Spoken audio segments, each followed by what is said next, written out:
ತಿಳಿಸ್ಬೇಕು ಅವರು.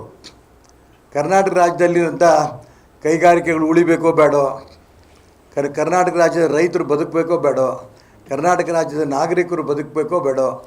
ಖಾಸಗಿ ವ್ಯಕ್ತಿಗಳಲ್ಲಿ ಕೈಯಲ್ಲಿ ನೀವು ಇದನ್ನು ಕೊಟ್ಟರೆ ಇನ್ಯಾಕೆ ಸರ್ಕಾರವೂ ಕೊಟ್ಬಿಡಿ ಖಾಸಗಿ ವ್ಯಕ್ತಿಗಳ ಕೈಯಲ್ಲಿ, ಅವ್ರು ನಡೆಸ್ಕೊಂಡು ಹೋಗ್ತಾರೆ. ನಿಮಗೆ ಹಣದ ಅವಶ್ಯಕತೆ ಇದೆ ಅಂತ ಅಂದಾಗ ಯಾವುದೇ ಅಧಿಕಾರವನ್ನು ಇದ್ದಂಥ ಸಂದರ್ಭದಲ್ಲಿ ಅಡ್ಮಿನಿಸ್ಟ್ರೇಷನ್ ಮಾಡೋದಕ್ಕೆ ವಿಫಲರಾದರೆ ಸರ್ಕಾರವನ್ನು ನಡೆಸೋದು ನಿಮ್ಮ ಕೈಲಿ ಆಗಲ್ಲ ಅಂತ ಒಪ್ಕೊಂಡಂಗೆ. ಇದು ಏನಾದರೂ ಕೂಡ ಇದಾದರೆ ವಿದ್ಯುತ್ ವಿತರಣಾ ವ್ಯವಸ್ಥೆಯನ್ನು ಯಾವುದೇ ಕಾರಣಕ್ಕೂ ಖಾಸಗಿಯವರಿಗೆ ನೀಡಬಾರದು ಎಂದು ರಾಷ್ಟ್ರಭಕ್ತರ ಬಳಗದ ಸಂಚಾಲಕ ಕೆಎಸ್ ಈಶ್ವರಪ್ಪ ಒತ್ತಾಯಿಸಿದ್ದಾರೆ. ಅವರು ಇಂದು ರಾಷ್ಟ್ರಭಕ್ತರ ಬಳಗ ಅನುಮತಿ ಪಡೆದ ವಿದ್ಯುತ್ ಗುತ್ತಿಗೆದಾರರ ಸಂಘ, ಕರ್ನಾಟಕ ವಿದ್ಯುತ್ ಪ್ರಸರಣ ನಿಗಮ ನಿಯಮಿತ ಪಿಂಚಣಿದಾರರ ಸಂಘ, ಜಿಲ್ಲಾ ಕೈಗಾರಿಕಾ ಸಂಘ, ಜಿಲ್ಲಾ ಸಣ್ಣ ಕೈಗಾರಿಕಾ ಸಂಘ ಇವರ ಸಹಯೋಗದಲ್ಲಿ ಹಮ್ಮಿಕೊಂಡಿದ್ದ ಪತ್ರಿಕಾಗೋಷ್ಠಿಯಲ್ಲಿ ಮಾತನಾಡಿದ್ದಾರೆ. ರಾಜ್ಯ ಸರ್ಕಾರದ ಅಧೀನದಲ್ಲಿರುವ ವಿದ್ಯುತ್ ವಿತರಣಾ ವ್ಯವಸ್ಥೆಯನ್ನು ಖಾಸಗಿಯವರಿಗೆ ನೀಡುವ ಹುನ್ನಾರ ನಡೆಯುತ್ತಿದೆ. ಈಗಾಗಲೇ the Tata power company limited ಇವರು ಸಮಾನಾಂತರ ವಿದ್ಯುತ್ ವಿತರಣಾ ಪರವಾನಗಿ ನೀಡುವಂತೆ ಕರ್ನಾಟಕ ವಿದ್ಯುತ್ ನಿಯಂತ್ರಣ ಆಯೋಗಕ್ಕೆ ಅರ್ಜಿ ಸಲ್ಲಿಸಿದೆ. ಈ ಕುರಿತಾಗಿ ಈಗಾಗಲೇ ಪತ್ರಿಕಾ ಪ್ರಕಟಣೆ ಹೊರಬಿದ್ದಿದ್ದು, ಇದಕ್ಕಾಗಿ ಆಕ್ಷೇಪಣೆಗೆ ಸಮಯ ಕೊಡಲಾಗಿದೆ. ಆದರೆ ರಾಜ್ಯದ 19 ಜಿಲ್ಲೆಗಳ ವಿದ್ಯುತ್ ವಿತರಣೆಗೆ ಒಪ್ಪಿಗೆ ನೀಡುವ ಸಾಧ್ಯತೆ ಇದೆ. ಒಂದು ವೇಳೆ ಒಪ್ಪಿಗೆ ಕೊಟ್ಟಿದ್ದಾದರೆ ಈ ನಾಡಿನ ರೈತರು, ಕಾರ್ಮಿಕರು, ಸಣ್ಣಪುಟ್ಟ ಕೈಗಾರಿಕೆಗಳ ಮಾಲಕರು, ಗುತ್ತಿಗೆದಾರರು, ಈಗಾಗಲೇ ಈ ಇಲಾಖೆಯಲ್ಲಿ ಕೆಲಸ ನಿರ್ವಹಿಸುತ್ತಿರುವವರು ಸಂಕಷ್ಟಕ್ಕೆ ಸಿಲುಕಬೇಕಾಗುತ್ತದೆ ಎಂದು ಎಚ್ಚರಿಸಿದರು. ವಿದ್ಯುತ್ ಕ್ಷೇತ್ರವು ಲಾಭದಾಯಕ ವಿಭಾಗವಲ್ಲ, ಅದೊಂದು ಸೇವೆ. ಖಾಸಗೀಕರಣ ಮಾಡುವ ಹಿನ್ನೆಲೆಯಲ್ಲಿ ಕೆಲವರ ಹಿತಾಸಕ್ತಿಯಂತೂ ಇದ್ದೇ ಇದೆ. ಸಚಿವ ಕೆಜೆ ಜಾರ್ಜ್ ಅವರಿಗೂ ದಿ ಟಾಟಾ ಪವರ್ ಕಂಪನಿಗೂ ಯಾವ ಸಂಬಂಧವಿದೆ ಎಂಬುದು ಬಹಿರಂಗಗೊಳ್ಳಬೇಕು ಎಂದು ಅವರು ವಿದ್ಯುತ್ ಕ್ಷೇತ್ರಕ್ಕೆ ಖಾಸಗಿಯವರು ಬಂದರೆ ಸರ್ಕಾರದ ಜುಟ್ಟೆ ಅವರ ಕೈಯಲ್ಲಿರುತ್ತದೆ. ಸರ್ಕಾರವನ್ನೇ ಖಾಸಗಿಯವರಿಗೆ ಗುತ್ತಿಗಿಡಲು ರಾಜ್ಯ ಸರ್ಕಾರ ಹೊರಟಿದೆ. ಖಾಸಗೀಕರಣಗೊಂಡರೆ ಸರ್ಕಾರ ನಿಯಂತ್ರಣ ತಪ್ಪಿ ಮನಬಂದಂತೆ ವಿದ್ಯುತ್ ದರ ಹೆಚ್ಚಾಗಿ ಬಡ ಮತ್ತು ಮಧ್ಯಮ ವರ್ಗದವರಿಗೆ ಆರ್ಥಿಕ ಹೊರೆಯಾಗುತ್ತದೆ. ಆದ್ದರಿಂದ ಈ ಯೋಜನೆಯನ್ನು ಸರ್ಕಾರ ಕೈಬಿಡಬೇಕು ಎಂದರು. ಕರ್ನಾಟಕ ವಿದ್ಯುತ್ ಪ್ರಸರಣ ನಿಗಮ ನಿಯಮಿತ ಪಿಂಚಣಿದಾರರ ಸಂಘದ ಅಧ್ಯಕ್ಷ ಕೆಎಸ್ ಮಂಜಪ್ಪ ಮಾತನಾಡಿ, ವಿದ್ಯುತ್ ಇಲಾಖೆಯಲ್ಲಿ ಈಗಾಗಲೇ 53,000 ಸಿಬ್ಬಂದಿಗಳು ಕಾರ್ಯನಿರ್ವಹಿಸುತ್ತಿದ್ದಾರೆ. ಇವರ ಅವಲಂಬಿತ ಕುಟುಂಬದ ಸದಸ್ಯರು ಕೂಡ ಅತಂತ್ರರಾಗುವ ಭೀತಿ ಇದೆ. 35,000 ಹುದ್ದೆಗಳು ಖಾಲಿ ಇವೆ, ಇವು ಭರ್ತಿಯಾಗುವುದಿಲ್ಲ. ಹೊಸ ಉದ್ಯೋಗ ಕೂಡ ಮರೀಚಿಕೆಯಾಗುತ್ತದೆ. ನಿವೃತ್ತ ನೌಕರರ ಪಿಂಚಣಿ ಸೌಲಭ್ಯಗಳ ನಿರ್ವಹಣೆಯಲ್ಲಿಯೂ ಕೂಡ ವ್ಯತ್ಯಯ ಉಂಟಾಗುತ್ತದೆ ಎಂದು ಆತಂಕ ವ್ಯಕ್ತಪಡಿಸಿದ್ದಲ್ಲದೆ ಯಾವುದೇ ಕಾರಣಕ್ಕೂ ಖಾಸಗಿಯವರಿಗೆ ಪರವಾನಗಿ ನೀಡಬಾರದು ಎಂದರು. ಜಿಲ್ಲಾ ಸಣ್ಣ ಕೈಗಾರಿಕೆಗಳ ಸಂಘದ ವಿಶ್ವೇಶ್ವರಯ್ಯ ಮಾತನಾಡಿ, ಖಾಸಗಿ ಕಂಪನಿಗಳು ಲಾಭಕ್ಕಾಗಿ ಗಮನ ಕೊಡುತ್ತವೆ, ಕಲ್ಯಾಣ ಕಾರ್ಯಕ್ರಮಗಳು ಮತ್ತೆ ಹಿಂದೆ ಉಳಿಯುತ್ತವೆ. ವಿಶೇಷವಾಗಿ ಸಣ್ಣ ಕೈಗಾರಿಕೆಗಳಿಗೆ ಆತಂಕ ಉಂಟಾಗುತ್ತದೆ. ಆದ್ದರಿಂದ ಯಾವುದೇ ಕಾರಣಕ್ಕೂ ಖಾಸಗೀಕರಣವಾಗಬಾರದು ಎಂದರು.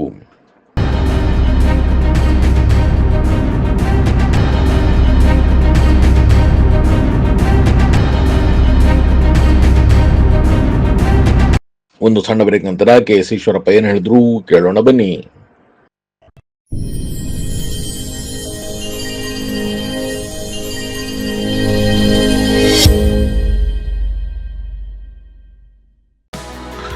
ಶಿವಮೊಗ್ಗ ನಗರದ ಸಾಗರ ರಸ್ತೆಯ ಗಾಡಿಕೊಪ್ಪದಲ್ಲಿರುವ ನಂಜಪ್ಪ ಲೈಫ್ ಕೇರ್ನಲ್ಲಿ ಜೂನ್ 15, 2026ರಿಂದ ಜುಲೈ 18, 2026ರವರೆಗೆ ಬಿನೈನ್ ಪ್ರಾಸ್ಟಾಟಿಕ್ ಹೈಪರ್ಪ್ಲಾಸಿಯಾ ಉಚಿತ ತಪಾಸಣಾ ಶಿಬಿರವನ್ನು ಆಯೋಜಿಸಲಾಗಿದೆ. ಸೋಮವಾರದಿಂದ ಶನಿವಾರದವರೆಗೆ ಪ್ರತಿದಿನ ಬೆಳಗ್ಗೆ 10:30ರಿಂದ ಸಂಜೆ 3:30ರವರೆಗೆ ಈ ಶಿಬಿರ ನಡೆಯಲಿದೆ.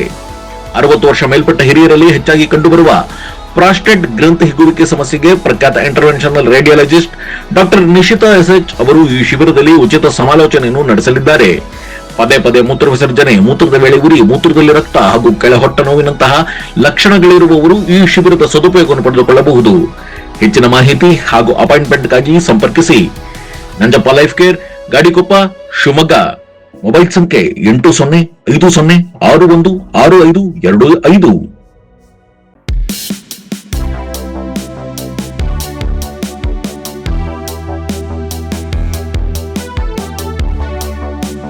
ಬಾಂಬೆಯ the Tata power company limited, ಈ ಕಂಪನಿಗೂ ಸಚಿವ ಕೆಜೆ ಜಾರ್ಜ್ಗವ್ರಿಗೂ ಏನು ಹೊಂದಾಣಿಕೆ ಆಗಿದೆ ಇದು ಬಹಿರಂಗ ಆಗಬೇಕು. ಇಷ್ಟು ವರ್ಷ ಸರ್ಕಾರ ವಿದ್ಯುತ್ತನ್ನು ನೇರವಾಗಿ ರೈತರಿಗೆ, ಕೈಗಾರಿಕೋದ್ಯಮಿಗಳಿಗೆ, ಎಲ್ಲ ಗ್ರಾಹಕರಿಗೆ ನೇರವಾಗಿ ಕೊಡ್ತಾ ಇದ್ದಿದ್ದು ನಾವು ಕಂಡಿದ್ದೇವೆ. ಸರ್ಕಾರದ ಲಾಭ ನಷ್ಟ ಸರ್ಕಾರ ಆ ಕಡೆ ಗಮನ ಕೊಡ್ತಿತ್ತು. ಆದರೆ ಈಗ ಖಾಸಗಿ ವ್ಯಕ್ತಿಗಳ ಕೈಯಲ್ಲಿ ಕೊಟ್ಟರೆ ಇದು ಯಾವ ಕಾರಣಕ್ಕೂ ಕೂಡ ರೈತನಿಗೂ ಉಳಿಗಾಲ ಇಲ್ಲ, ಕೈಗಾರಿಕೋದ್ಯಮಿಗಳು ಉಳಿಗಾಲ ಇಲ್ಲ, ಅದೇ ರೀತಿ ಖಾಸಗಿ ವ್ಯಕ್ತಿಗಳು ಕೂಡ ಉಳಿಗಾಲ ಇರೋಕ್ಕೆ ಸಾಧ್ಯನೇ ಇಲ್ಲ. ಮಾನ್ಯ ಮುಖ್ಯಮಂತ್ರಿಗಳು ಮತ್ತು ಸಂಬಂಧಪಟ್ಟ ಸಚಿವರು ತುಂಬ ಸ್ಪಷ್ಟವಾಗಿ ಹೇಳಿದರು, ವಿದ್ಯುತ್ ಕ್ಷೇತ್ರದ ಚಟುವಟಿಕೆಗಳನ್ನು ಖಾಸಗಿ ಸಂಸ್ಥೆಗೆ ವಹಿಸಿ ಖಾಸಗೀಕರಣಗೊಳಿಸಲು ಅವಕಾಶ ಕೊಡುವುದಿಲ್ಲ, ಈ ಮಾತನ್ನು ಹೇಳಿದರು. ಆದರೆ 25/5/26 ಪತ್ರಿಕೆಗಳಲ್ಲಿ Tata power company limited Mumbai ಇವರು KARCಗೆ ಅರ್ಜಿ ಹಾಕಿದ್ದಾರೆ ಅನ್ನೋದು ಕೇಳಿ ಆಘಾತ ಆಯಿತು. KARC ಯಾರ ಕಂಟ್ರೋಲ್ ಇದೆ?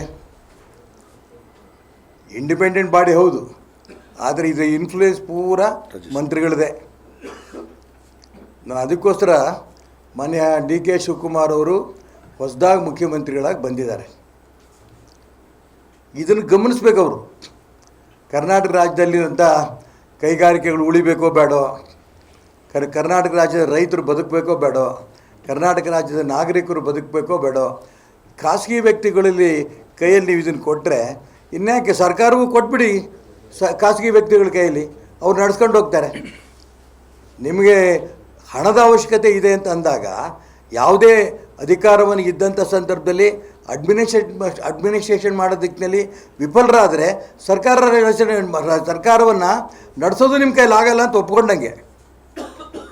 ಇದು ಏನಾದರೂ ಕೂಡ ಇದಾದರೆ KARC ಮುಖಾಂತರ ಅಬ್ಜೆಕ್ಷನ್ ಕಾಲ್ ಮಾಡಿದ್ದಾರೆ, ಇದೆಲ್ಲ ಹೇಳಿದ್ರು ಇವರು.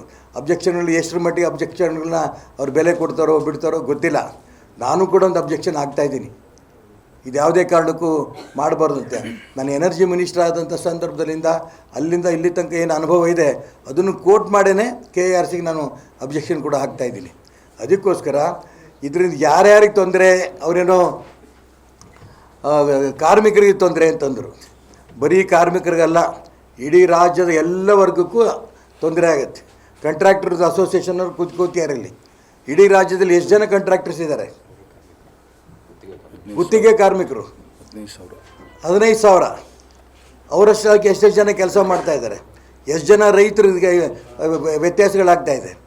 ಎಷ್ಟು ಕೈಗಾರಿಕೆಗಳು ವ್ಯತ್ಯಾಸ ಆಗ್ತಾಯಿದೆ? ಅದಕ್ಕೋಸ್ಕರ KARCನವರು ಅಬ್ಜೆಕ್ಷನ್ನು ಕರೆದಿರೋದು. ಆಮೇಲೆ ಯಾವ ಕಾರಣಕ್ಕೂ ಕೂಡ ಇದನ್ನು ಅರ್ಜಿನೇ ಒಪ್ಕೋಬಾರ್ದಿತ್ತು. ಸರ್ಕಾರ ಮಾರಾಟಕ್ಕಿದೆ, ಯಾರು ತೊಗೊಳಕ್ಕೆ ತಯಾರಿದ್ದೀರಾ ಅಂತ ಕರೆದಂಗಿದ್ದು ಅರ್ಜಿ. ಯಾವ ಕಾರಣಕ್ಕೂ ಇದು ಆಗಬಾರ್ದು. ಅದಕ್ಕೋಸ್ಕರ ನಾನು ಇದು KJJRಗೆ ಹೇಳಿದ್ರೆ ಅರ್ಥವೇ ಇಲ್ಲ. ಯಾಕೆಂದರೆ ಈಗಾಗಲೇ ಈ ಶರಾವತಿ ಪ್ರಾಜೆಕ್ಟ್ ಬಗ್ಗೆನೂ ನಾವು ನೋಡಿದ್ವಿ. ಎಷ್ಟೇ ನಾವು ವಿರೋಧ ಮಾಡಿದ್ರೂ ಕೂಡ ಅವ್ರು ಮತ್ತೆ ಹೋಗಿ ಮಾನ್ಯ ಮುಖ್ಯಮಂತ್ರಿಗಳ ಮುಖಾಂತರ ಪ್ರಧಾನಮಂತ್ರಿಗೆ ಪತ್ರ ಬರ್ಕೊಟ್ಟು ಬಂದು ನೋಡಿದ್ದೀವಿ. ಮತ್ತು ಇದು ಆ ಬದುಕೆ ಆಗುತ್ತೆ ಚಾರ್ಜು.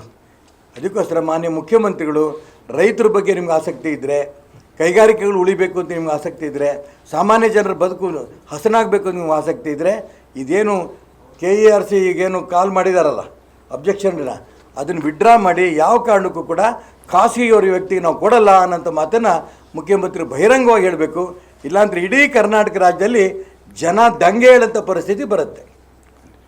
ಈ ಎಚ್ಚರಿಕೆ ನಾನು ಕೊಡೋಕ್ಕೆ ಇಷ್ಟಪಡ್ತೇನೆ.